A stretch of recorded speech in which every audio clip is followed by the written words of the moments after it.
Namaskaram. Why Valmiki Ramayan is not the right source to learn about Hanuman? In this dreaming immersion that we do, we learn from Hanuman chalisa, which is written by Tulsidas ji. And Tulsidas ji in his previous life was said to be Valmiki. But when Valmiki ji wrote the Ramayan, he had gotten the blessing from Brahmadev that he is going to have the sight of Rama. So whatever Rama saw, he wrote. Sundarkand was when Hanuman flew to Lanka and came back, and what Hanuman told Rama and what Lanka people also told Rama, what Vibhishan told Rama, all those things got captured in Sundarkand. Okay, but when Tulsidas ji wrote the Ramayan, Hanuman himself showed him what he had written on the rocks, scribbled on the rocks, right? As Valmiki.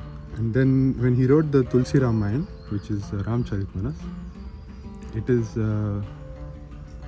narrated by Hanuman. So Sundarkand, that's the reason why they do Sundarkand part, because that is a version of Hanuman. Okay, so you directly get in touch with Hanuman.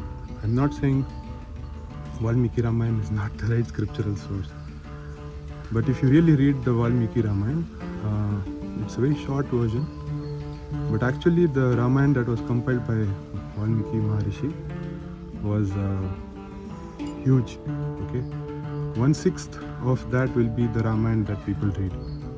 5/6 of that is the lessons that are taught in the book Yoga Vashishta, which is also written by Maharishi Valmiki. But he forgot to add that in the Ramayan, because if he would have added it, it would have become a big volume of knowledge. And it's available out there.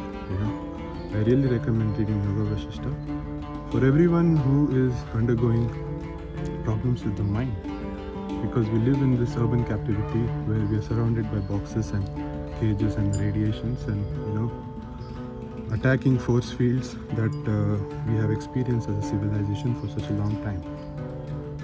As a result of that, it's making us weak, and we have to get out of this urban captivity, and for that we have to dream better. Okay, so that's what we teach.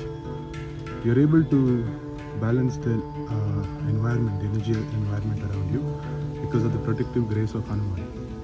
When you read the Sundarkand, when you do the Hanuman Chalisa dreaming, that's when you come to know the side of Hanuman, and it's a map to connect to him. Okay, it's a navigation compass to connect to him. Starting with Hanuman Chalisa, of course. There are so many chalisas that Tulsidas ji has written.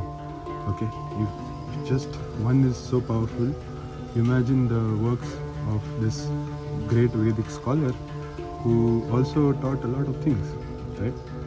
There's so many things that he wrote. He's also master of the Vedas. He has a lot of work in Sanskrit as well. So there's so much to learn, right? So I'm inviting all the oneness as well to rise up to the levels of learning these scriptures by first starting with your brahmacharya. You need virya to dream better. Okay, the brain needs to be charged like a battery to be able to have that focus in a dream. But dreams are for people very brief. In a couple of seconds the dream gets over. The duration of few hours in those 2 seconds. Okay, that's how brief the dream is. Okay, so when you bridge the gap between the dream and reality, and you're able to dream for longer, you're able to see bigger timelines, and that's what we are missing. That's why things don't work anymore for a long period of time. Your car breaks down, your phones don't last more than 2 years. Okay, because you're not able to dream a long timeline. So those of you who want to fix this and have this ability to dream better from the heart, okay, then I invite you to learn Hanuman Chalisa and Hanuman Sadhana, because they both go hand in hand. So let's get started. There will be details below on how to register. So go through it and do the process. If there are any questions, feel free to comment in the video below. I'll see you. Jai Shri Ram.